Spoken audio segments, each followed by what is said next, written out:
अस्सलाम वालेकुम। ईरान के पासदारान इनकलाब ने इसराइल पर नए मिसाइल और ड्रोन हमलों का ऐलान किया है।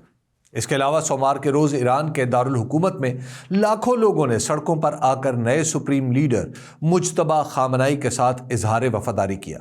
दूसरी तरफ अमरीकी सदर डोनाल्ड ट्रंप ने कहा है कि वो मुज्तबा खामनाई के रहबर बनने पर बिल्कुल भी खुश नहीं है। अक़वाम मुत्तहिदा में इसराइल के सफ़ीर ने कहा है कि इसराइल हर उस शख्स को ख़त्म करने की कोशिश करेगा जो इस्लामी शिद्दत पसंदी पर मबनी ख्यालात का प्रचार करता है। उन्होंने कहा कि मुज्तबा खामनाई ऐसे ही शख्स हैं। इसराइल की फ़ौज ने दावा किया है कि उसने ईरान में वो अड्डा तबाह कर दिया है जहां से ड्रोन उड़ाए जा रहे थे। इसराइल ने यह दावा भी किया है कि इस अड्डे में ड्रोन का ज़ख़ीरा था और ड्रोन तैयार भी इसी जगह हो रहे थे। ईरानी वज़ीर ख़ारजा अब्बास अराग़ची ने एक्स सोशल प्लेटफॉर्म पर अमेरिका के ऑपरेशन एपिक फ्यूरी को एपिक मिस्टेक यानी महान गलती करार देते हुए कहा है कि अमेरिका की वजह से दुनिया में तेल की कीमतें बढ़ रही हैं। हम अपने तेल और न्यूक्लियर साइट्स की हिफाजत करेंगे। ईरान के हमले के बाद बहरीन की ऑयल रिफाइनरी ने ऐलान किया है कि अब वो तेल फराहम नहीं कर सकती। सोमवार के रोज़ एक ड्रोन या मिसाइल हमले के बाद इस रिफाइनरी में आग लग गई थी और अब इसे बड़े पैमाने पर मुरम्मत की ज़रूरत है। मुत्तहिदा अरब अमारात ने अक़वाम मुत्तहिदा को बताया है कि अमारात ईरान जंग में हिस्सेदार नहीं है और न इसकी ज़मीन ईरान पर हमले के लिए इस्तेमाल होगी। अक़वाम मुत्तहिदा में अरब अमारात के सफ़ीर ने कहा है कि उनका मुल्क इस तसादुम का हिस्सा नहीं बनेगा।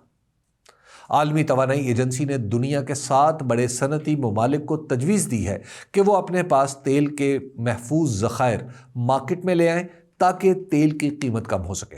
ताहम दुनिया के इन बड़े मुल्कों ने अभी तक तेल खुली मंडी में लाने का फैसला नहीं किया। सोमवार के रोज़ इन ममालिक के वज़राए ख़जाना ने इंटरनेट के ज़रिए एक इजलास किया जिसमें सूरत हाल पर नज़र रखने का फैसला किया गया। इन 7 ममालिक में अमेरिका, फ्रांस, जापान, बरतानिया, कनाडा, इटली और जर्मनी शामिल है।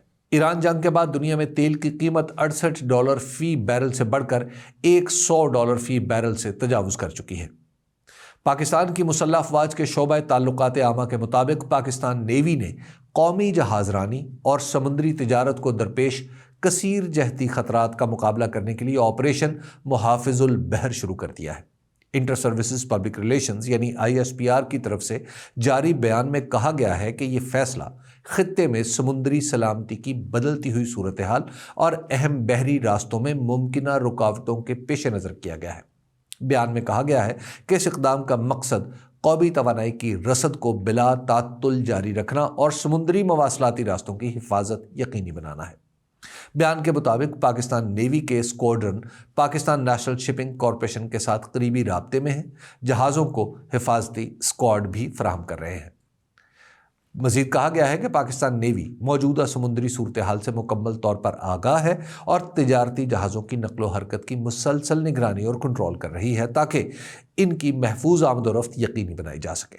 बयान में यह नहीं बताया गया कि पाकिस्तान नेवी ने समंदर के किस हिस्से में पाकिस्तान की सरकारी शिपिंग कंपनी के जहाज़ों को हिफाजती स्कॉट मुहैया किया है।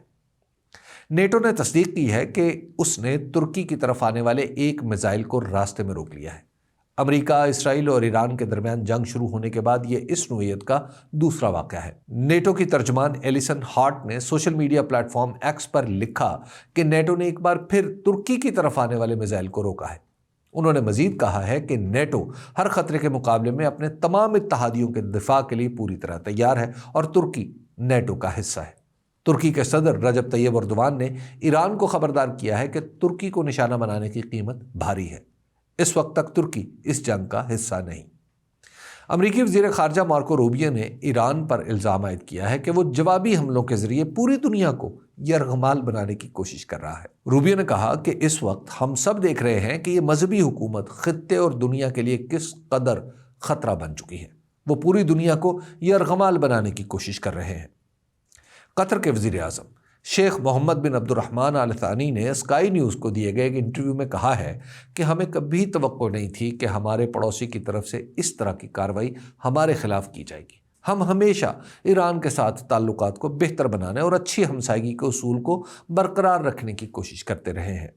हमने नेक नीयती के साथ ताल्लुकात को मजबूत रखने की कोशिश की, लेकिन افسوس کے ساتھ کہنا پڑتا ہے کہ بعض بہانے اور جواز پیش کیے جا رہے ہیں جن کے تحت قطر اور دیگر ممالک پر حملوں کو درست قرار دینے کی کوشش کی جا رہی ہے۔ یہ بات مکمل طور پر ناقابل قبول ہے اور کوئی بھی شخص انہیں کسی طرح بھی جائز قرار نہیں دے سکتا۔ فرانسیسی صدر ایمانوئل میکرون نے کہا ہے کہ فرانس بحیرہ احمر میں یورپی یونین کے بحری مشن کے تحت 2 جنگی فریگیٹ بھیجے گا۔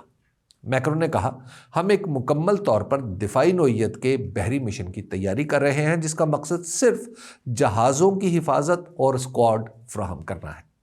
اس مشن کو یورپی اور غیر یورپی ممالک کے ساتھ مل کر تیار کیا جانا چاہیے۔ کویت نے عراق کو آگاہ کیا ہے کہ اس کو نشانہ بنانے والے بعض حملے عراقی سرزمین سے کیے گئے ہیں۔ کویت نے عراق سے مطالبہ کیا ہے کہ وہ ان حملوں کو روکے۔ عراقی وزارت خارجہ کے مطابق عراق جنگ کو مسترد کرتا ہے اور خاص طور پر اپنی سرزمین کو پڑوسی ممالک پر حملوں کے لیے استعمال کرنے کی اجازت نہیں دے گا۔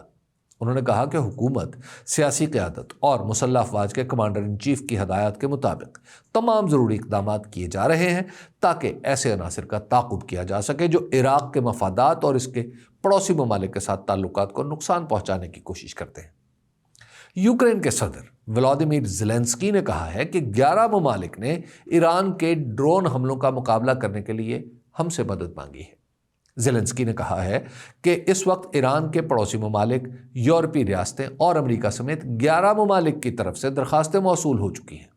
ان ممالک کو انسانی جانوں کے تحفظ کے لیے یوکرین کے تجربے، متعلقہ انٹرسیپٹر نظام، الیکٹرانک وارفیئر سسٹمز اور تربیت میں دلچسپی ہے۔ انہوں نے ان ممالک کے نام نہیں بتائے لیکن بتایا ہے کہ یوکرین کے کچھ ڈرون ماہرین پہلے ہی مشرق وسطیٰ کے لیے روانہ ہو چکے ہیں اور اس ہفتے وہاں پہنچ جائیں گے۔ زیلنسکی نے یہ تجویز بھی پیش کی کہ یوکرین اپنے ڈرون انٹرسیپٹر یعنی ایسے ڈرون جو فضا میں آنے والے حملہ آور ڈرون کو روک سکتے ہیں، مہنگے فضائی دفاعی میزائلوں کے بدلے فراہم کر سکتا ہے، کیونکہ یوکرین کو ان میزائلوں کی کمی کا سامنا ہے۔ یوکرین اس وقت اپنے فضائی دفاع کے لیے سستے ڈرون انٹرسیپٹرز، الیکٹرانک جیمنگ ٹولز، طیارہ شکن توپیں، لڑاکا طیارے اور ہیلی کاپٹر استعمال کر رہا ہے تاکہ روسی حملوں سے اپنی فضائی حدود کا دفاع کیا جا سکے۔ ہیومن رائٹس واچ HRW نے اپنی تازہ رپورٹ میں کہا ہے کہ اسرائیل نے رواں ماہ جنوبی لبنان کے رہائشی علاقوں میں سفید فاسفورس استعمال کیا ہے جو بین الاقوامی انسانی قانون کی خلاف ورزی ہے۔ رپورٹ کے مطابق 7 ایسی تصاویر کی تصدیق ہوئی ہے جن میں یحمور نامی رہائشی قصبے پر سفید فاسفورس پھینکا گیا اور وہاں گھروں میں آگ لگ گئی۔ یہ واقعہ 3 مارچ کو پیش آیا تھا۔ سفید فاسفورس ہوا میں از خود جل اٹھتا ہے۔ بین الاقوامی قانون کے مطابق آبادی والے علاقوں میں سفید فاسفورس کا استعمال غیر قانونی ہے۔ HRW نے اس سے پہلے بھی 2023 اور 24 میں جنوبی لبنان میں اسرائیلی فوج کے وسیع پیمانے پر سفید فاسفورس کے استعمال کو دستاویزی شکل دی تھی۔ اسرائیل اور لبنان میں حالیہ جھڑپوں کے دوران 217 افراد اب تک ہلاک ہو چکے ہیں اور لاکھوں بے گھر ہیں۔ ریاضی کی گیم تھیوری کی مدد سے پیش گوئیاں کرنے والے چینی پروفیسر شو چن جیانگ نے ایک بار پھر پیش گوئی کی ہے کہ امریکہ ایران جنگ ہار جائے گا اور ورلڈ آرڈر تبدیل ہو جائے گا۔ چینی پروفیسر کا کہنا ہے کہ دراصل یہ جنگ امریکہ نے اسرائیل کے کہنے پر شروع کی ہے اور اس جنگ کی معاشی قیمت اتنی بڑھ جائے گی کہ امریکہ اسے جاری نہیں رکھ سکے گا۔ پروفیسر شو چن جیانگ 2024 میں ڈونلڈ ٹرمپ کی الیکشن میں فتح اور ایران پر ان کے حملے کی پیشگوئیاں بھی کر چکے ہیں۔ شکریہ۔